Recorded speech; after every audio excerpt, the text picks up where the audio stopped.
স্বাগত বন্ধুরা, আপনি শুনছেন গল্পলোক, বাংলা সাহিত্যের গল্পভিত্তিক অডিও সিরিজ। আজ আমরা শুনব এক ভূতি রহস্যময় গল্প, অম্বর সেন অন্তর্ধান রহস্য, যা রচয়িতা মহান সত্যজিৎ রায়। ফেলুদা, লালমোহনবাবু এবং তপসির জগতে আজ আপনি প্রবেশ করতে চলেছেন এক দুর্দান্ত গল্পের সুড়ঙ্গ পথে। তাহলে চলুন গল্পে ঢুকে পড়ি।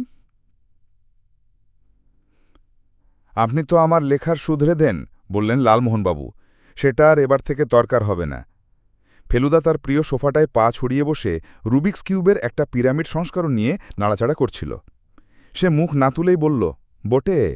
নো স্যার, আমার পাড়ায় এক ভদ্রলোক এসেছেন, কাল পার্কে দেখা হলো। এক বেঞ্চিতে বসে কথা বললুম প্রায় আধ ঘণ্টা। গ্রেট স্কলার, নাম মৃত্যুঞ্জয় সোম। স্কলার স্কলার বোধহয় হার্ভার্ড ইউনিভার্সিটির MA বা ওই ধরনের একটা কিছু। উফ, ফেলুদা আবার মুখ না তুলে পারল না।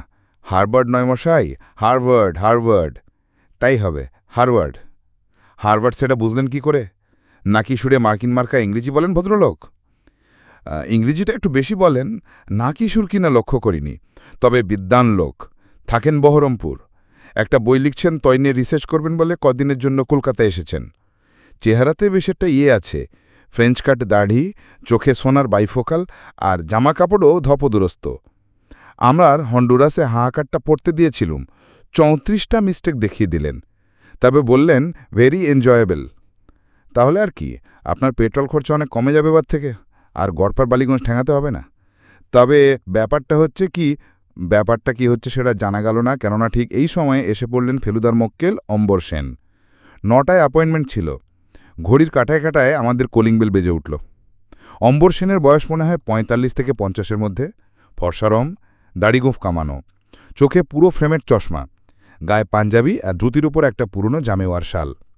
কাশ্মীরি শাল যে কত রকম হয় সেটা সেদিন ফেলুদার সঙ্গে মিউজিয়ামে গিয়ে দেখে এসেছি।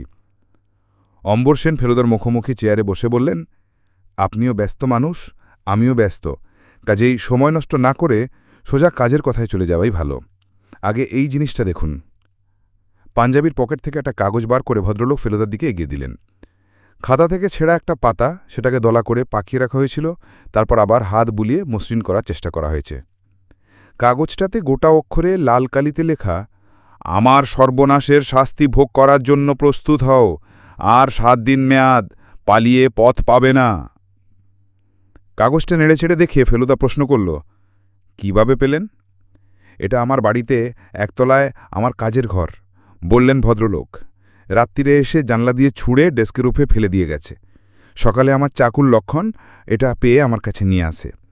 আপনার ঘর কি রাস্তার উপর? না, ঘরের বাইরে বাগান, তারপর কম্পাউন্ড ওয়াল, তারপর রাস্তা। তবে দেওয়াল টপকানো যায়। সর্বনাশের যে কথা বলছে সেটা কি? অম্বর সেন মাথা নাড়লেন। বেগুন মিস্টার মিত্তির, আমি নির্ঝঞ্ঝাট মানুষ। আমার পেশা হলো ব্যবসা, তবে আসল কাজ আমার ভাইই করে। আমার 5 রকম অন্য শখ আছে, সেই সব নিয়েই থাকি। সজ্ঞানে কারুর কখনো কোনো সর্বনাশ করেছি বলে তো মনে পড়ে না। অন্তত এমন সর্বনাশ নিশ্চয় নয় যেটা এই হুমুকি চিঠিকে জাস্টিফাই করতে পারে। ব্যাপারটা আমার কাছে সম্পূর্ণ অর্থহীন বলে মনে হচ্ছে। ফেলুদা ভুঁড়ো কুচকে টুকুন ভেবে বলল, অবশ্যই এটা এক ধরনের রসিকতাও হতে পারে, যাকে বলে প্র্যাকটিক্যাল জোক। আপনার পাড়ায় কাছাকাছির মধ্যে মস্তান ছেলেদের আস্তানা আছে? আমরা থাকি পাম অ্যাভিনিউতে। বুব দিকে কিছু দূরে একটা বস্তি আছে, সেখানে ওই ধরনের ছেলে থাকা কিছুই আশ্চর্য নয়। পুজোর চাঁদার জন্য হামলা করে না? তা করে, কিন্তু চাঁদা তো আমরা নিয়মিত দিই। শ্রীনাথ চা এনেছে, তাই কাজের কথা কিছুক্ষণের জন্য বন্ধ হল। লালমোহনবাবু দুবার বিড়বিড় করে রিভেঞ্জ কথাটা বললেন। ফেলুদা সেই সুযোগে আমাদের দুজনের সঙ্গে ভদ্রলোকের আলাপ করিয়ে দিল। আপনি বিখ্যাত লালমোহন গাঙ্গুলি? হ্যাঁ। ভদ্রলোক বেশ তৃপ্তি সহকারে চায়ে চুমুক দিয়ে ফেলুদার দিকে ফিরে বললেন, আসলে আপনার বিষয়ে আমি আপনার কাহিনীগুলো থেকে জেনেছি, তাই মনে হলো আপনার কাছেই আসি। পুলিশে খবর দেননি? আমার ভাই অবশ্যই পুলিশের কথাই বলেছিল, কিন্তু আমি আবার এসব ব্যাপারে একটু আনঅর্থোডক্স। প্রচলিত নিয়মগুলো চট করে মানতে মন চায় না। আর সত্যি বলতে কি, এখনও বোধহয় অতটা বিচলিত হবার কারণ ঘটেনি। আপনার কাছে এলাম তার একটা কারণ, আপনাকে দেখারও একটা ইচ্ছে ছিল। আমাদের পরিবারের মোটামুটি সকলেই আপনাকে নামে চেনে। পরিবারে আর কে কে আছেন? আমার ভাই অম্বুজ আছে, সে বিয়ে করেছে, আমি করিনি। অম্বুজের স্ত্রী আছে, একটি মেয়ে আছে বছর 10-এর, ছেলে 2টি বড়, তারা বাইরে থাকে।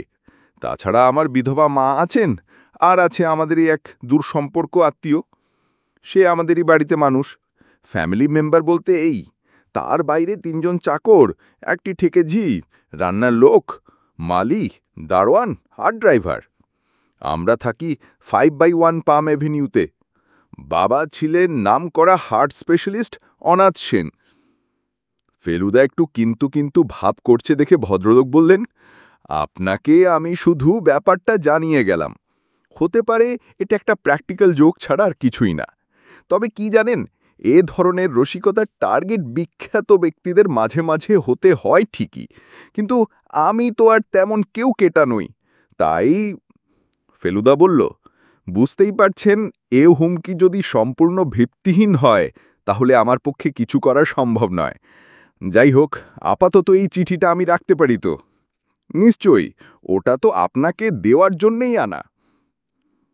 এমন একটা হুমকি চিঠি নিয়ে অম্বর সেনের ফেলুদার কাছে আসাটা একটু বাড়াবাড়ি বলেই মনে হচ্ছিল। পরদিন সকালে পাম অ্যাভিনিউ থেকে যে ফোনটা এলো, তাতে সমস্ত ব্যাপারটা একটা অন্য চেহারা নিল। বসবার ঘর থেকে ফেলুদার ঘরে কলটা ট্রান্সফার করে দিয়ে কান লাগিয়ে যা শুনলাম তা হলো এই, কে মিস্টার মেত্তেস? আগে হ্যাঁ, আমার নাম অম্বুজ সেন। কাল আমার দাদা বোধহয় আপনার ওখানে গেছিলেন একটা হুমকি চিঠির ব্যাপারে। হ্যাঁ হ্যাঁ। Well, he is missing. মানে? দাদাকে পাওয়া যাচ্ছে না। পাওয়া যাচ্ছে না? না, দাদা রোজ ভোরবেলায় গাড়ি করে বেরোন, গঙ্গার ধারে গাড়ি দাঁড় করায়, তারপর মাইল 2 হাঁটেন। আজও গেছলেন, কিন্তু আজ আর ফেরেননি। সে কি? ড্রাইভার গাড়ি নিয়ে ফিরে এসেছে 1 ঘন্টা ওয়েট করার পর। ও তন্ন তন্ন করে খুঁজেও দাদার দেখা পায়নি। পুলিশে জানাননি? সেখানে একটা গোলমাল আছে মিস্টার মিত্তির। আমার মায়ের বয়স 80, শরীরও ভালো নেই। ওকে দাদার ব্যাপারটা নিয়ে এখনো কিছুই জানাইনি। পুলিশ এলেই কিন্তু ব্যাপারটা আর চাপা থাকবে না, তখন ওকে সামলানো মুশকিল হবে। কাজেই আমাদের ইচ্ছা কেসটা আপনি হ্যান্ডেল করুন। আপনার ওপর আমাদের পুরো ভরসা আছে। অবশ্য আপনার উপযুক্ত পারিশ্রমিক আমরা দেব। আমি তাহলে একবার আপনাদের ওখানে আসছি, অসুবিধে হবে না তো? মোটেই না, আপনি এখনই চলে আসুন। আমাদের বাড়ির নম্বরটা জানেন তো? 5/1 পাম অ্যাভিনিউ। হ্যাঁ হ্যাঁ। সাহেবী ধাঁচের গাড়ি বারিন্দাওয়ালা দোতলা ছড়ানো বাড়ি, সামনে একটু ছোট বাগান, পিছনেও সবুজ দেখে মনে হলো বোধহয় টেনিস কোর্ট জাতীয় কিছু আছে।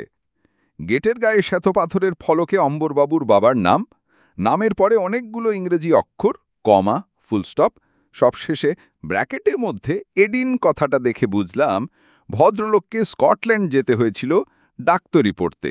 যিনি আমাদের ট্যাক্সির শব্দ পেয়ে বেরিয়ে এলেন, তার সঙ্গে অম্বরবাবুর আদল আছে ঠিকই, কিন্তু ইনি মেটে, মোটা আর কালো, অর্থাৎ মুখের মিল বাদ দিলে ইনি অম্বুজবাবুর ঠিক উল্টো। আমাদের দেখে ভদ্রলোকের মুখে হাসি ফুটে উঠলেও দুশ্চিন্তার ফলে সেটা সঙ্গে সঙ্গেই মিলিয়ে গেল। আসুন ভিতরে। শ্বেতপাথরের মেঝেওয়ালা ল্যান্ডিং পেরিয়ে বৈঠকখানায় গিয়ে ঢুকলাম। এখানেও মার্বেল, তার উপর কার্পেট, আর তার উপর দামি দামি ফার্নিচার। যে সোফায় বসলাম সেটার গদি এত নরম যা আমার ভারেই প্রায় 6 ইঞ্চি বসে গেল। রুনা, এসো! একটি ফ্রক পরা মেয়ে এসে দরজায় দাঁড়িয়ে অবাক চোখে চেয়ে আছে ফেলুদার দিকে। অম্বুজবাবু ডাকতেই সে গুটি গুটি ঘরের ভিতর এগিয়ে এলো। ইনি কে জানো? জিজ্ঞেস করলেন অম্বুজবাবু। ফেলুদা, চাঁপা ঘোলায় উত্তর এলো। আর ইনি? তপসে। বাহ, তুমি তো আমাদের দুজনকেই চেনো দেখছি, বলল ফেলুদা। জটায়ু কোথায়? জিজ্ঞেস করল মেয়েটি। বোঝা গেল সেই তৃতীয় ব্যক্তিটিকে না দেখে কিছুটা হতাশ হয়েছে। তিনিই তো আসেননি, বলল ফেলুদা। তবে তাকে একদিন নিশ্চয় নিয়ে আসব। তোপসে এত মিথ্যে কথা বলে কেন? এই রে, আমার সম্বন্ধে হতপ এমন বদনাম কেন? মিথ্যে মানে? জিজ্ঞেস করল ফেলুদা। ওই একটা বইয়ে লিখেছে ফেলুদা ওর মাস্তুতো ভাই, আরেকটা লিখেছে যে আর তুতো ভাই। মিথ্যেই তো। ফেলুদাই আমাকে বাঁচিয়ে দিল। বলল, ও, প্রথমে মাস্তুতো ভাই লিখেছিল বটে, তখনও গপ্পের মতো বানিয়ে বানিয়ে লিখতে চেষ্টা করছিল। আমি ধমক দিতে তারপর সত্যি কথাটা লিখতে শুরু করল। আসলে জ্যাঠুতো ভাইটাই ঠিক। আপনার সব অ্যাডভেঞ্চার ওর পড়া, বললেন অম্বুজ-সেন।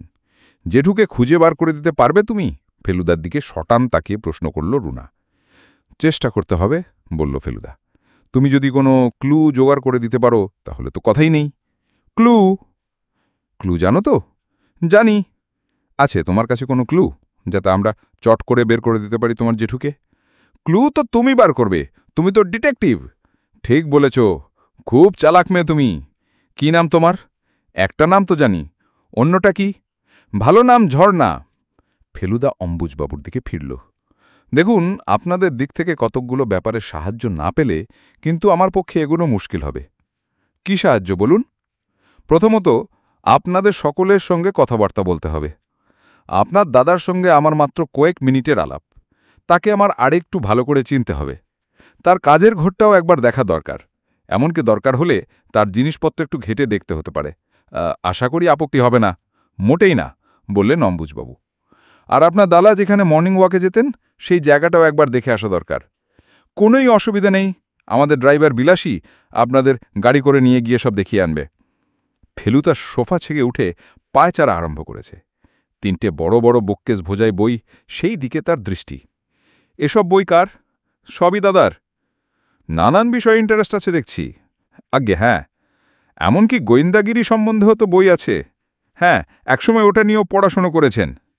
বিজ্ঞান, ইতিহাস, রান্নার বই, মুদ্রা সংগ্রহ, থিয়েটারটা দাদার নেশা বলতে পারেন। আমাদের মাঠে পুজোর সময় স্টেজ বেঁধে নাটক হয়। দাদাই নির্দেশক। ফ্যামিলি সকলেই রংটাং মেখে নেমে পড়ে, এমনকি ইনিও। রুনার দিকে দেখিয়ে দিলেন অম্বুজবাবু। রুনা এখনও সেইভাবেই হাঁ করে চেয়ে আছে ফেলুদার দিকে।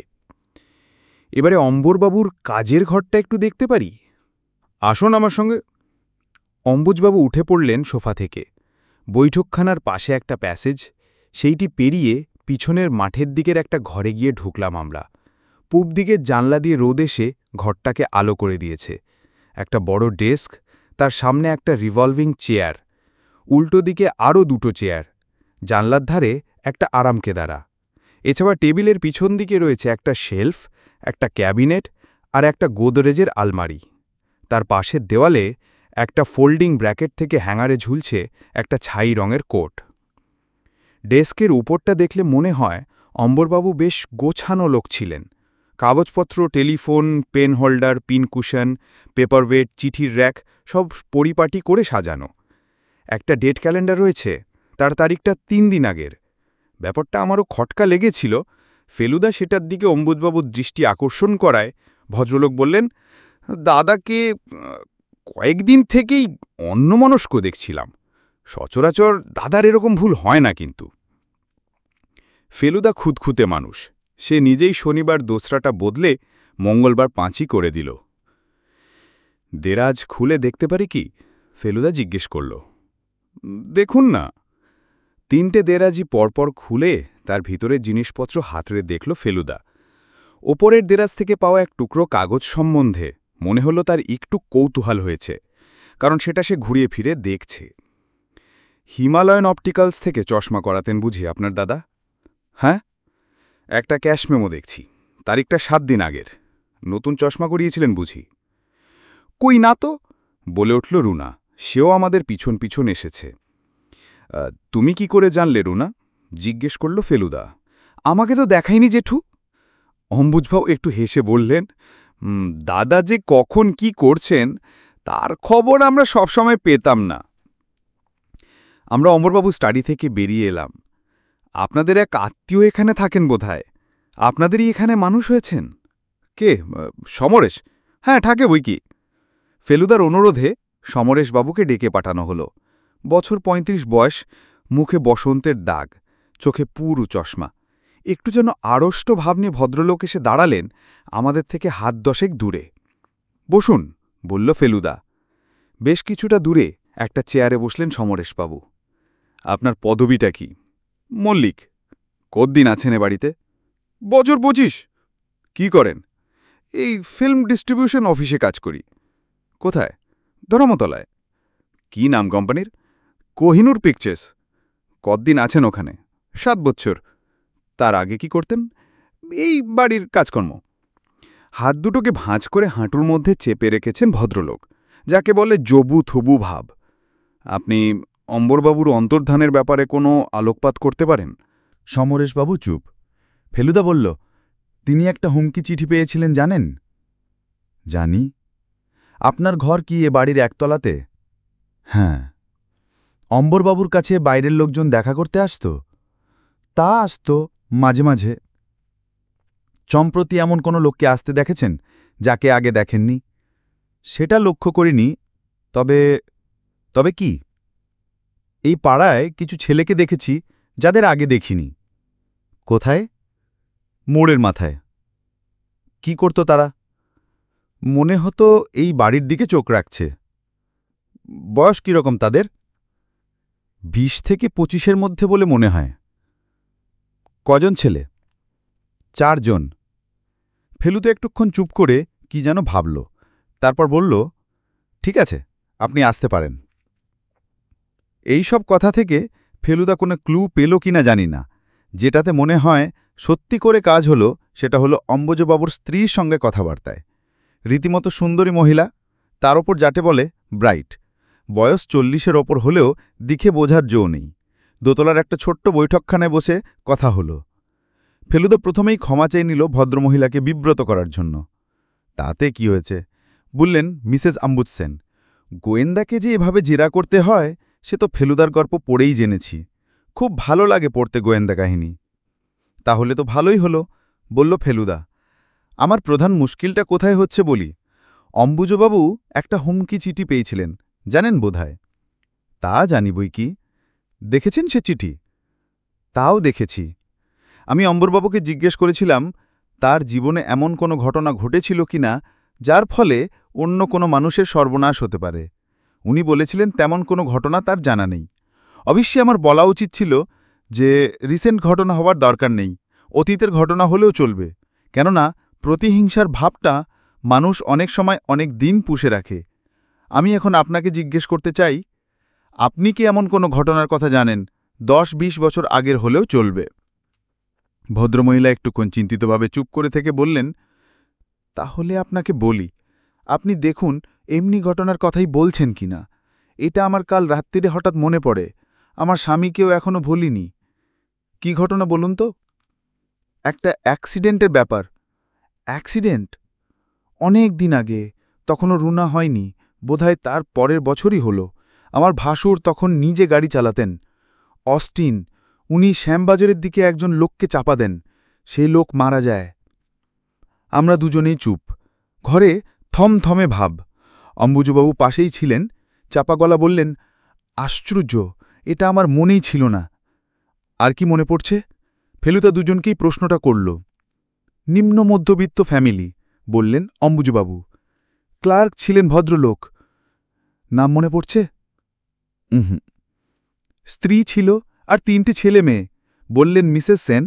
ছেলেটির বয়স 13-14, মেয়ে দুটি আরও ছোট। 5,000 টাকা তুলে দেন বিধবার হাতে। কে? অম্বুজবাবু? হ্যাঁ। সেই থেকেই দাদা ড্রাইভিং বন্ধ করে দেন, বললেন অম্বুজবাবু। এখন মনে পড়ছে। ফেলুদা গম্ভীর। তার মানে এখন সে ছেলের বয়স বছর 25। পরিবারটির যে সর্বনাশ হবে এই ঘটনার ফলে এটা মোটেই অস্বাভাবিক নয়। 5,000 টাকা আর কতদিন চলে? এর বেশি আর কিছু মনে পড়ছে না জানেন, বললেন মিসেস সেন। আমারও না, বললেন অম্বুজবাবু। অম্বরবাবু কি ডায়েরি রাখতেন? কই, সেরকম তো শুনিনি এখনো, বললেন অম্বুজবাবু। ফেলুদা উঠে পড়ল। অনেক ধন্যবাদ মিসেস সেন, আপনি অন্ধকারে একটা আলো দেখিয়েছেন আমাদের, তার জন্য আমি বিশেষ কৃতজ্ঞ। আমরা কিন্তু মনে প্রাণে চাইছি যে আপনি এই ব্যাপারটার একটা সুরাহা করেন। কথাটা যে ভদ্রমহিলা খুব আন্তরিকতার সঙ্গে বললেন তাতে কোনো সন্দেহ নেই। অম্বরবাবুর অসুস্থ মাকে বিরক্ত করার কোনো মানে হয় না, তাই আমরা আপাতত পাম অ্যাভিনিউয়ের পাঠ শেষ করে সেনেদের অ্যাম্বাসেডরে চলে গেলাম গঙ্গার ধার। গে রেস্টুরেন্টের সামনে গাড়ি দাঁড় করিয়ে ড্রাইভার বিলাসবাবু বললেন, এইখান থেকে স্যার হাঁটতে আরম্ভ করে সোজা দক্ষিণ দিকে গিয়ে ঠিক 1 ঘন্টা বাদে আবার ফিরে আসতেন, একেবারে ঘড়ির কাঁটায় কাঁটায়। আপনি গাড়িতেই বসে থাকতেন? আগে হ্যাঁ। কতদিন ড্রাইভারি করছেন সেনবাড়িতে? 9 ইয়ার্স। তার মানে অ্যাক্সিডেন্টের ব্যাপারটা আপনি জানেন না? অ্যাক্সিডেন্ট? অম্বরবাবু বছর 12 আগে একবার একটি লোককে গাড়ি চাপা দিয়ে মারেন। সেন সাহেব? কেন, আপনার বিশ্বাস হচ্ছে না? উনি যে কোনোদিন নিজে ড্রাইভ করেছেন সেইটাই জানতাম না। ওই ঘটনার পরেই ড্রাইভিং ছেড়ে দেন। তা হবে, ড্রাইভারের তো দোষ দেওয়া যায় না সব সময়। রাস্তার লোকে যেভাবে চলাফেরা করে আরও বেশি লোক মরে না কেন সেইটাই তো ভাবি, ড্রাইভারের আর কি দোষ। অম্বরবাবু যেদিন আর ফিরলেন না সেদিনের ঘটনাটা একটু বলবেন? সেদিন উনি আসছেন না দেখে আমি হেস্টিংস পর্যন্ত গিয়ে তল্লাশ করেছিলাম। পথে লোক ধরে ধরে জিজ্ঞেস পর্যন্ত করেছি। গাড়ি থামিয়ে থামিয়ে রাস্তায় নেমে খুঁজেছি যদি কোথাও পড়ে ঠড়ে গিয়ে থাকেন। হাটটা তেমন মজবুত ছিল না তো। লোকজন কেমন ছিল রাস্তায়? সকালে এদিকটা লোক মন্দ থাকে না, সব হাঁটতে আসে। তবে নিউ হাওড়া ব্রিজের সাইডটায় লোক থাকে না বললেই চলে। স্যার তো ওইদিকেই যেতেন। ফস করে যদি গাড়িতে কটা জোয়ান লোক এসে কোল পাঁজা করে তুলে নিয়ে যাক, কেউ টেরও পাবে না। আমরা গাড়িতে করেই 10 মাইল স্পিডে চালিয়ে হেস্টিংস পর্যন্ত ঘুরে এলাম, কিন্তু সন্দেহজনক কিছুই দেখতে পেলাম না। এরপর দুদিন পাম অ্যাভিনিউ থেকে কোনো খবর নেই। বৃহস্পতিবার বিকেলে লালমোহনবাবু এসেই বললেন, ঘটনা এগোলো? অম্বর সেন উধাও শুনে ভদ্রলোকের চোখ কপালে উঠে গেল। বললেন, আপনার একটি কেসও গেজে যেতে দেখলুম না। ধন্যী আপনার লাক। আপনার গ্রেট স্কলার প্রতিবেশী মৃত্যুঞ্জয় সমের কি খবর? ধুর ধুর, স্কলার না মুন্ডু। সে কি মশাই, এর মধ্যে আবার কি হলো? সেদিন তো সুপারলেটিভ ছাড়া কথাই বলছিলেন না। আর বলবেন না মশাই। কেন, কি হলো? বলতেও লজ্জা করে। আমার কাছে আবার লজ্জা কি, বলে ফেলুন। ব্যাপারটা কি জানি না, কিন্তু সেটা যে লালমোহনবাবু চেপে যেতে চাইছেন সেটা বুঝতেই পারছি। এদিকে ফেলুদাও ছাড়বার পাত্র নয়। শেষটা এক পিড়াপিড়িতে ভদ্রলোক বলেই ফেললেন, আরে মশাই, ভাবতে পারেন ভদ্রলোক প্রদোষ মিত্রির নাম শোনেননি? আপনার বন্ধু বলে পরিচয় দিতে গিয়ে একেবারে ভেড়া বনে গেলুম। বলে কিনা, হু ইজ প্রদোষ মিত্রিল? তাতে আর কি হলো? এত বড় স্কলার, হার্বার্টের ডবল এমএ, আমিও তো তার নাম শুনিনি। কথাটা বোধহয় লালমোহনবাবুকে কিছুটা আশ্বস্ত করল। বললেন, তা যা বলেছেন, এত বড় দুনিয়ায় কটা মানুষ চেনে। আর ভদ্রলোক বোধহয় বেশিরভাগ সময় বিদেশেই কাটিয়েছেন, কাজেই এক্সকিউজ করে দেওয়া যায়। কি বলেন? আমাদের কথার মাঝখানেই পাম অ্যাভিনিউ থেকে ফোন এলো। অম্বুজ সেন, একটা বেনামি চিঠি এসেছে ভদ্রলোকের নামে। টেলিফোনে সেটা পড়ে শোনালেন ভদ্রলোক। আগামীকাল শুক্রবার সন্ধে 6:30টায় 100 টাকার নোটেল 20,000 টাকা ব্যাগে পুরে প্রিন্সেপ ঘাটের দক্ষিণ পূর্ব কোণের থামের ধারে রেখে যাবেন। অম্বর সেনকে অক্ষত অবস্থায় ফিরে পাওয়ার এই একমাত্র উপায়। পুলিশ বা গোয়েন্দার সাহায্য নিলে ফল হবে মারাত্মক। ফেলুদা ফোনে বলল, এখনই কোনো সিদ্ধান্ত নেবার দরকার নেই মিস্টার সেন, আরও 24 ঘন্টা সময় আছে। এর মধ্যে আমার কয়েকটা কাজ আছে। আপনাদের দিক থেকে কি করণীয় সেটা আমি কাল দুপুর 2টোর মধ্যে আপনাদের বাড়ি গিয়ে বলে আসব। তবে হ্যাঁ, টাকার ব্যবস্থাটা করে রাখবেন, ওটা খুবই জরুরি। কিন্তু গোয়েন্দার ব্যাপারে শাসিয়ে রেখেছে যে মশাই? ফেলুদা উত্তরে শুধু বলল, জানি। রকেটের বেগে ঘটনা এগিয়ে চলেছে। এই টাকাটা না দিয়ে উপায় কি আছে সেটা আমিও ভেবে পেলাম না। লালমোহনবাবু, কাল আপনার গাড়িটা একটু পাওয়া যাবে কি? প্রায় 5 মিনিট চুপ করে থেকে অবশেষে প্রশ্ন করল ফেলুদা। এনি টাইম, বললেন জটায়ু। কখন চাই বলুন? সকালে একবার বেরোবো, 9:30 নাগাদ পেলেই চলবে। ঘণ্টা 2-এর মধ্যে আমার কাজ হয়ে যাবে। তারপর বিকেল 5টা নাগাদ আপনি যদি গাড়িটা নিয়ে চলে আসেন তো খুব ভালো হয়। Very good. এরপর ফেলুদা আর কোনো কথাই বলল না। পরদিন লালমোহনবাবুর গাড়িতে করে ফেলুদা বেরোল। একাই বেরোল, কাজেই কোথায় গেল কি করল জানার উপায় নেই। 12টা নাগাদ ফিরে আসার পর দেখলাম তার মুখের ভাব বদলে গেছে। কি ঠিক করলে ফেলুদা? ভয়ে ভয়ে জিজ্ঞেস করলাম। টাকাটা দিতেই হবে, তবে গোয়েন্দা সম্পর্কে হুমকিটা মানা চলবে না। মানে, তুমি নিজেও থাকবে সেখানে? ফেলু মিত্তির অত সহজেই ঘাবড়াবার লোক নয় রে তোপসে। আর আমরা কোথায় থাকব? তোরাও থাকবি কাছাকাছির মধ্যে, কারণ হেল্প দরকার হতে পারে। আমি তো শুনে দুপুরে খেয়ে দে আমরা গেলাম পাম অ্যাভিনিউ। অম্বুজবাবু, সভাপতির বাড়িতে ছিলেন। ফেলুদাকে দেখেই ব্যস্ত হয়ে উঠলেন। কাল রাত্রিরে চোখের পাতা এক করতে পারেনি মশাই, দেখতে দেখতে কি যে হয়ে গেল। ফেলুদা গম্ভীরভাবে বলল, টাকাটা আপনাদের খোঁজবেই মিস্টার সেন। অম্বরবাবুকে ফিরে পাওয়ার আর কোনো রাস্তা নেই। তুমি ধরতে পারোনি এখনো? রুনা হঠাৎ চেঁচিয়ে দরজা থেকে জিজ্ঞেস করে উঠল। অনেকটা ধরে ফেলেছি রুনা, খুব চেষ্টা করছি যাতে বাকিটা আজ বিকেলের মধ্যে ধরতে পারি। ব্যাস, ঠিক আছে। রুনাকে ভীষণ নিশ্চিন্ত বলে মনে হলো। ফেলুদা ব্যর্থ হবে এটা যেন তার কাছে ভয়ানক একটা দুঃখের ব্যাপার। তাহলে কি করা উচিত বলে মনে হয়? জিজ্ঞেস করলেন অম্বুজবাবু। টাকার ব্যবস্থা হয়েছে? সেটা করে ফেলেছি। বাড়িতে তো অত ক্যাশ থাকে না, তাই আজ সকালে ওই সমরেশকে দিয়ে ব্যাংক থেকে আনিয়ে নিয়েছি। সেই টাকা এবং যে ব্যাগ করে সেটা দেওয়া হবে, এই দুটো জিনিস আমি একবার দেখতে চাই। টাকা এবং ব্যাগ এসে গেল। এত টাকা এটাকে সঙ্গে দেখেছি কি? মনে তো পড়ে না। ফেলুদা সামনেই 20টা করে 100 টাকার নোট রাবার ব্যান্ড দিয়ে গোছ করে 10 ভাগে ব্যাগের মধ্যে পুরে দেওয়া হলো। তার ফলে ব্যাগের চেহারা হয়ে গেল কচ্ছপের পিঠের মতো। Very good. তাহলে আমরা বেরিয়ে পড়ছি 6:45 নাগাদ। অম্বুজবাবু চমকে উঠলেন। সে কি, আপনি যাবেন? অপরাধীকে ধরার চেষ্টা আমাকে করতেই হবে মিস্টার সেন। আপনি টাকা রেখে আসবেন আর সেই লোক দিব্যি এসে সেটা তুলে নিয়ে যাবে, এ তো হতে দেওয়া যায় না। অম্বরবাবুকে ফেরত পাওয়াটাই বড় কথা, সেটা জানি, কিন্তু সেই সঙ্গে এই গুন্ডাদেরও সাজা হওয়া উচিত নয় কি? না হলে তো তারা এই ধরনের কুকীর্তি করেই চলবে। তবে আপনি চিন্তা করবেন না, সাবধানতা অবলম্বন করে আমি কখনো কিছু করি না। তাহলে আমি বলছি, আপনি মন দিয়ে শুনুন। আপনি আপনার গাড়িতে করে যাবেন টাকা নিয়ে, নিউ হাওড়া ব্রিজের দিকটা দিয়ে আসবেন। ওদিকটা মোটামুটি নিরিবিলি। গাড়ি প্রিন্সেপ ঘাট থেকে অন্তত 200 গজ আগে দাঁড় করিয়ে আপনার ড্রাইভারকে বলবেন টাকাটায় যথাস্থানে রেখে আসতে। আমি কাছাকাছির মধ্যেই থাকব, কাজটা ঠিকমতো হচ্ছে কিনা সেটা আমি দেখতে পাবো।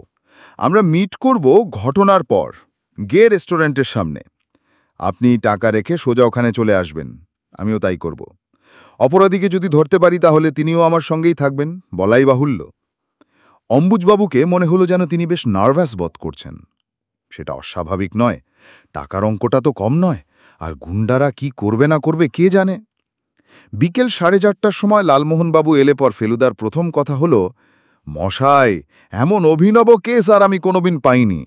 অবশ্য আমাকে জিজ্ঞেস করলে পরে আমি এখনও বলতে পারবো না এর বিশেষত্বটা কোথায়। তাহলে আমরা কি করছেন? জিজ্ঞেস করলেন লালমোহনবাবু। শুনে নেন মন দিয়ে, তুইও সন্তোষে। 5:30টার সময় আপনার গাড়ি নিয়ে আপনি আর তপসে চলে যাচ্ছেন গে রেস্টুরেন্টে। সেখানে আপনাদের অভিরুচি অনুযায়ী পানাহার সেরে ঠিক 6:15টায় রেস্টুরেন্ট থেকে বেরিয়ে শটান জালে যাবেন দক্ষিণে প্রিন্সেপ ঘাট লক্ষ্য করে। গাড়ি রেখে যাবেন রেস্টুরেন্টের সামনে। থামওয়ালা ঘাটটার কাছে পৌঁছনোর কিছু আগেই দেখবেন ডান দিকে একটা গম্বুজরালা বসার ঘর রয়েছে। দুজনে সেখানে ঢুকে বেঞ্চিতে বসে পড়বেন। ভাবটা এমন হওয়া চাই যেন সান্ধ্য ভ্রমণ আর বায়ুসেবন ছাড়া আপনাদের আর কোনো উদ্দেশ্য নেই। ঘাটের দিকে আর দৃষ্টি রাখবেন, তবে যেন মনে না হয় যে ওটাই আপনাদের লক্ষ্য। তারপর 6:30 পর ওখান থেকে উঠে পড়ে নিজের গাড়িতে ফিরে আসবেন। আমিও সেখানেই আপনাদের মিট করব। ফেব্রুয়ারি মাস শেষ হতে চলল, কিন্তু এখনও দিব্যি ঠান্ডা।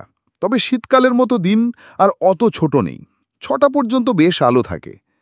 আমি আর লালমোহনবাবু কফি আর মুরগির কাটলেট খেয়ে ঠিক 6:15টায় রেস্টুরেন্ট থেকে বেরিয়ে রওনা দিলাম প্রিন্সেপ ঘাটের দিকে। পথে মাঝে মধ্যে লালমোহনবাবু বুক ভরে নিঃশ্বাস নিয়ে হা উ করে সান্ধ্য ভ্রমণের অভিনয় করছেন। সেটা যে খুব কনভিন্সিং হচ্ছে তা নয়, কিন্তু ক্রমেই আশেপাশের লোকজন এত কমে আসছে, ফুচকাওয়ালার ভেলপুলিওয়ালার দল এত পিছিয়ে পড়ছে যে এখন উনি যা খুশি করলেও আপত্তির কিছু নেই। 10 মিনিট লাগলো আমাদের গম্বুজওয়ালা বসার জায়গাটায় পৌঁছতে। বেঞ্চি দখল করার পর এদিক ওদিক চেয়ে লালমোহনবাবু চাপা গলায় প্রশ্ন করলেন, তোমার দাদাকে দেখতে পাচ্ছ কি তপেশ? দাদা কেন, কোনো মানুষকেই দেখতে পাচ্ছি না ঘাটের নৌকোর মাঝিদের ছাড়া। কোনখানে লুকিয়ে রয়েছে ফেলুদা কে জানে। ঘাটের 150 বছরের পুরনো থামগুলো মাথা উঁচু করে দাঁড়িয়ে আছে। তাদের মধ্যে ফাম্পগুলো ক্রমেই অন্ধকার হয়ে আসছে। ওখানে গিয়ে কেউ টাকার ব্যাগ রাখলে বা সে ব্যাগ নিতে এলে কেউ দেখতেও পাবে না। ওই যে, লালমোহনবাবু আমার হাত খামচে করেছেন। হ্যাঁ, ঠিকই দেখেছেন ভদ্রলোক। একজন সাদা প্যান্ট আর কালো কোট পরা লোক হাতে একটা ব্যাগ নিয়ে এগিয়ে যাচ্ছে প্রিন্সেপ ঘাটের দিকে। অম্বরবাবুরদের ড্রাইভার বিলাসবাবু। বিলাসবাবু এবার থামগুলোর ফাঁক দিয়ে ভেতরে ঢুকে অন্ধকারে মিলিয়ে গেলেন। মিনিট খানেক পরই আবার দেখা গেল তাকে, এবার হাত খালি। বড় রাস্তায় পড়ে ডাইনে মোড় ঘুরে গাছের আড়াল হয়ে গেলেন ভদ্রলোক। 6:30 বেজে গেছে, আলো আরও পড়ে এসছে। এখন সামনের সারির থামগুলো ছাড়া আর কোনোটাই দেখা যাচ্ছে না। একবার মনে হলো অন্ধকারের মধ্যে কেউ যেন নড়ল, কিন্তু সেটা চোখের ভুল হতে পারে। এবার দেখলাম সেনদের গাড়ি আমাদের সামনে দিয়ে রেস্টুরেন্টের দিকে চলে গেল। তারপর 3 জন জিন্স পরা ছেলে আর তাদের পিছনে ঢোলা প্যান্ট পরা হাতে লাঠিওয়ালা এক বৃদ্ধ ফিরিঙ্গিও সেই দিকে চলে গেল। আমরা উঠে পড়লাম। আবার ঠিক 10 মিনিটই লাগল আমাদের গাড়িতে পৌঁছতে। কিন্তু ফেলুদা কই? এবার গাড়ির ভিতরে চোখ গেল। নস্যি রঙের আলোয়ান জড়ানো এবং লুঙ্গি পরা এক বুড়ো বসে আছে ড্রাইভার হরিপদবাবুর পাশে। থুতনিতে খোঁচা খোঁচা দাড়ি, কিন্তু গোঁপ নেই। সালাম কর্তা, লালমোহন বাবুর দিকে চেয়ে বলল লোকটা। এ আর বলতে হবে না, ওই মুসলমান মাঝি ফেলুদা ছাড়া আর কেউ না। এদিকে অম্বুজবাবুও এসে পড়েছেন রাস্তার ওদিক থেকে। তার কাছে ফেলুদার নিজের পরিচয় দিতেই হলো। নৌকো থেকে ঘাটটা সবচেয়ে ভালো দেখা যায়, তাই ওখানেই ওত পাতার সিদ্ধান্ত নিয়েছিলাম। কিন্তু কি হলো সেইটা বলুন মিস্টার মিত্তের। ফেলুদা গম্ভীর। Very sorry mister Sen. মানে? আমি ঘাটে ওঠার আগেই সে লোক টাকা নিয়ে হাওয়া। বলেন কি, টাকা নেই? লোকটাকেও ধরা গেল না? বলছি তো, আমি অত্যন্ত দুঃখিত। অম্বুজবাবু কিছুক্ষণ ফ্যাল ফ্যাল করে চেয়ে রইলেন ফেলুদার দিকে। কথাটা যেন ভদ্রলোকের বিশ্বাসই হচ্ছে না। সত্যি বলতে কি, আমারও কেমন যেন মাথা ঝিমঝিম করছিল। ফেলুদাকে এভাবে হার মানতে এর আগে দেখিনি কখনো। আপনাদের পুলিশের সাহায্য নিতে হবে মিস্টার সেন, বলল ফেলুদা। আপনি বাড়ি চলে যান। এবার তো অম্বরবাবুর ফিরে আসা উচিত। আমরা একবার বাড়িতে ঢু মেরে আপনার ওখানেই আসছি। এই বেশে তো আর পাম অ্যাভিনিউয়ের বৈঠকখানায় ঢোকা যাবে না। বাড়ি যাবার একমাত্র কারণ ফেলুদার একটু ফিটফাট হয়ে নেওয়া। তাছাড়া হাতেও কালো রং লেগেছিল। জিজ্ঞেস করতে বলল আলকাতরা, সেটাও ধুয়ে নেওয়া দরকার। আলকাতরাটাও মেকআপের অংশ কিনা জিজ্ঞেস করাতে কোনো উত্তর দিল না ফেলুদা।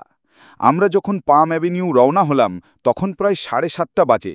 পথে লালমোহনবাবু একবার বলেছিলেন, আপনার এমন ব্রিলিয়েন্ট মেকআপটা মাঠে মারা যাবে ভাবিনি মশাই। কিন্তু তাতে ফেলুদা কোনো মন্তব্য করেনি।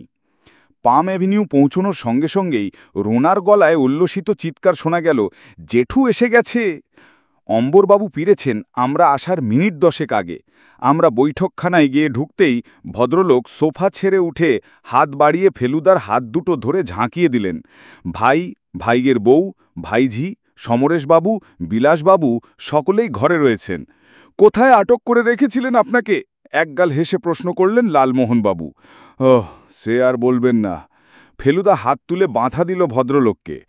উনি তো বলবেনই না, আর আপনিও বলবেন না মিস্টার সেন, কারণ বললেই একরাশ কল্পনার আশ্রয় নিতে হবে।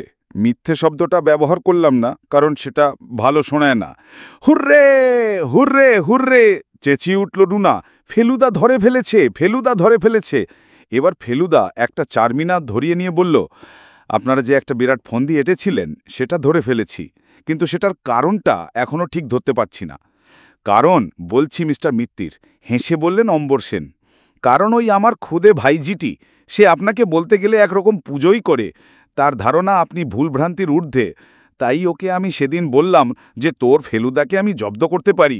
ব্যাস ওই একটি উক্তি থেকেই সমস্ত ফন্দিটির উৎপত্তি। এতে আমাদের সকলেরই ভূমিকা আছে, অর্থাৎ এও আপনাদের একটা ফ্যামিলি নাটক। ঠিক তাই, সবাইকে সবকিছু আমিই শিখিয়ে পড়িয়ে দিয়েছিলাম। আপনি কি জিজ্ঞেস করলে কি উত্তর দেবে সব লিখে মুখস্থ করিয়ে দিয়েছিলাম, এমনকি ড্রাইভার ও চাকরকেও পর্যন্ত। প্রধান নারী চরিত্র অবশ্য বৌমা, যাকে দিয়ে মন গড়া অ্যাক্সিডেন্টের কথাটা বলানো হয়েছিল। আমি নিজে ভাবিনি যে আপনি ব্যাপারটা ধরে ফেলবেন। ইনফ্যাক্ট এই নিয়ে আমার ভাইয়ের সাথে 100 টাকা বাজিও ধরেছিলাম। এ ব্যাপারে রুনার উৎকণ্ঠাই ছিল সবচেয়ে বেশি, কারণ তার হিরো যদি ফেল করত তাহলে তার দুঃখের সীমা থাকত না। এই ঝুঁকিটা অবশ্য আমাকে নিতেই হয়েছিল, কিন্তু এখন সে নিশ্চিন্ত। এবার বলুন তো, আপনার সিস্টেমটা কি? কিসে আপনার প্রথম সন্দেহ হলো মিস্টার মিত্তির? ফেলুদা বলল, প্রথমত এবং প্রধানত 2টো ক্লু, দুটোই আপনার কাজের ঘরে পাওয়া। এক হলো হিমালয়ান অপটিক্যালসের ক্যাশ মেমো।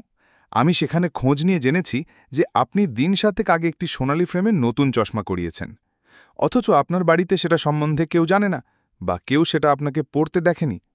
প্রশ্ন হলো, এই চশমার দরকার পড়ছে কেন, এবং ঠিক এই সময়ে দরকার কেন? 2 হল আপনাদের ডেট ক্যালেন্ডারে 3 দিনের পুরনো তারিখ। আপনার চাকর যখন তারিখ বদল করে না, তখন সেটা নিশ্চয়ই আপনিই করেন। তাহলে বদল হয়নি কেন? তখনই মনে হলো যে আপনাকে যদি কিডন্যাপড হবার ভান করে গা ঢাকা দিতে হয়, তাহলে হয়তো একটা ডেরা স্থির করে 2 দিন আগে গিয়েই সেখানে ফাঁকা অভ্যেস করতে হবে। নতুন জায়গায় ধাতস্থ হতে সময় লাগে বইকি। আর তাই যদি হয়, তাহলে সাবধানতা অবলম্বন করার জন্য আপনাকে হয়তো একটি ছদ্মবেশ ও একটি নতুন নাম নিতে হবে। সেই ক্ষেত্রে একটি নতুন চশমা নেওয়াও মোটেই অস্বাভাবিক নয়। ধরে ফেলেছে! ফেলুদা সব ধরে ফেলেছে! আবার চেঁচিয়ে উঠল রুনা। এর মধ্যে লালমোহনবাবু যে হঠাৎ কেন খাঁচায় বন্ধি সিংহের মতো পায়চারি করতে আরম্ভ করেছেন তা বুঝতে পারলাম না। ভদ্রলোক যাতে কোনো বাড়াবাড়ি করে না ফেলেন, তাই ওকে সামলাতে যাব, এমন সময় উনি হঠাৎ দুহাত তুলে চেঁচিয়ে উঠলেন, ইউরেকা! চিনেছেন ভদ্রলোককে? ফিরমোনা, মৃত্যুঞ্জয় সোম। অম্বরবাবু হো হো করে হেসে উঠলেন। আপনার সঙ্গে সেদিন পার্কে দেখা হওয়াটা সম্পূর্ণ অ্যাক্সিডেন্ট মশাই। আসলে গোড়পাড়েই আমার এক বন্ধুর বাড়িতে গিয়েছিলাম 7 দিন।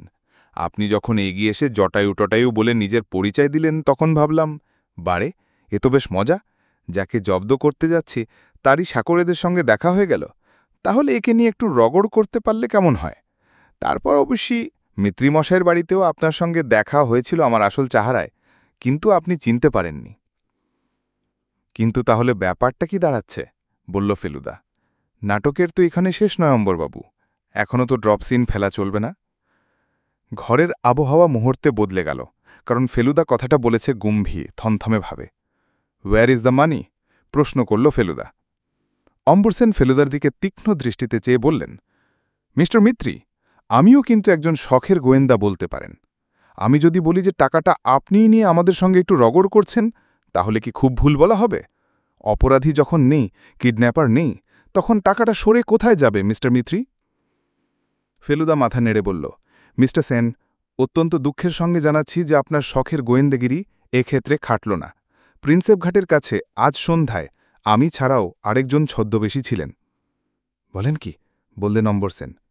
আপনি তাকে দেখেছেন? দেখেছি, কিন্তু চিনিনি। কিন্তু আপনি তখনই তাকে ধরলেন না কেন? তখন ধরাটা আপনাদের পক্ষে যথেষ্ট নাটকীয় হতো না। আপনারা নাটক পছন্দ করেন তো? আমার মনে হয় আপনাদের সামনে ধরাটা আরও নাটকীয় হবে। আমার সন্দেহ তিনি এখানেই আছেন। এ সন্দেহ ঠিক কিনা সেটা আমি একবার পরখ করে দেখতে চাই। ঘরে যাকে বলে পিনপড়া নিস্তব্ধতা। রুনার দিকে আর চোখে চেয়ে দেখলাম সেও ফ্যাকাশে মেরে গেছে। বিলাসবাবু, আপনার জুতোর তলাটা একবার দেখুন তো, বলে উঠল ফেলুদা। বিলাসবাবু ঘরের দরজার মুখে দাঁড়িয়েছিলেন। বললেন, দেখব আর কি স্যার, জুতোর তলায় তো আলকাতরা লেগে রয়েছে। ব্যাগ রেখে ফেরার সময় তো রাস্তায় পা আটকে যাচ্ছিল। ওই আলকাতরা আমিই ছড়িয়ে রেখেছিলাম থামটার চারপাশে, কারণ একজনের সম্বন্ধে আমার মনে একটা সন্দেহের কারণ ঘটেছিল। আপনারা সকলেই বানিয়ে বানিয়ে কথা বলেছিলেন, কিন্তু ইনি যে মিথ্যেটা বলেছিলেন সেটা একটু অন্যরকম। ইনি বলেছিলেন, ও কি, আপনি যাচ্ছেন কোথায়? কিন্তু পালাবার পথ নেই। দরজা আগলে দাঁড়িয়ে আছেন বিলাসবাবু। এক ঝটকায় যাকে বগলদাপা করে ফেলেছেন ভদ্রলোক, তিনি হচ্ছেন সমরেশ মল্লিক। এবার আপনার স্যান্ডেলের তলাটা এদের দেখিয়ে দিন তো, বলল ফেলুদা। বিলাসবাবু একটু হেল্প করলে ব্যাপারটা সহজে হয়ে যায়। বিলাসবাবু নিচু হয়ে সমরেশবাবু পা থেকে স্যান্ডেলটা একটানে খুলে নিয়ে তার তলাটা সকলকে দেখিয়ে দিলেন। উনিই যে গিয়েছিলেন প্রিন্সেপ ঘাটের থামের পাশে, তাতে আর কোনো সন্দেহ রইল না। আপনার কোহিনূর কোম্পানি তো 2 বছর হলো লাটে উঠেছে সমরেশবাবু, বলল ফেলুদা। তা সত্ত্বেও আপনি সেখানে চাকরি করছিলেন কি করে, সেটা এদের একটু বুঝিয়ে বলবেন? আর যদি চাকরি নাই করে থাকেন, তবে এই 2 বছর কিভাবে রোজগার করেছেন সেটা বলবেন? সমরেশবাবু নিরুত্তর। বিলাসবাবু এখনও তাকে জাপটে ধরে আছেন। মনে হয় পুলিশ আসার আগে পর্যন্ত সেইভাবেই ধরে থাকবেন। অবশ্যই এই ব্যক্তির খোলস খুলে ফেলার জন্য আপনাদের আমাকে ধন্যবাদ দিতে হবে, বলল ফেলুদা। আপনারা তো আর 20,000 টাকা রাখতেন না থামের পাশে। নেহাত আমি যখন বললাম শাসানি কেয়ার করি না, আমি নিজে থাকবো সেখানে, তখন আপনাদের বাধ্য হয়েই রাখতে হলো। আর সেই টাকা হাত করার সুযোগ নিলেন সমরেশবাবু। যাকগে, এখন তো জানলেন টাকা কোথায় আছে। এবার সেটা আদায় করার রাস্তা আপনারা দেখুন। উনি যদি সে টাকা অন্যত্র পাচার করে থাকেন, তাহলে পুলিশ তো আছেই, তারা এসব আদায়ের অনেক রাস্তা জানে। আমার কাজ এখানেই শেষ। ফেলুদার সঙ্গে সঙ্গে আমরা দুজনে উঠে পড়েছিলাম, কিন্তু ওঠা আর হল না। মিসেস সেন বাধা দিলেন। শেষ বলছেন কি? এত সহজে শেষ হবে কি করে?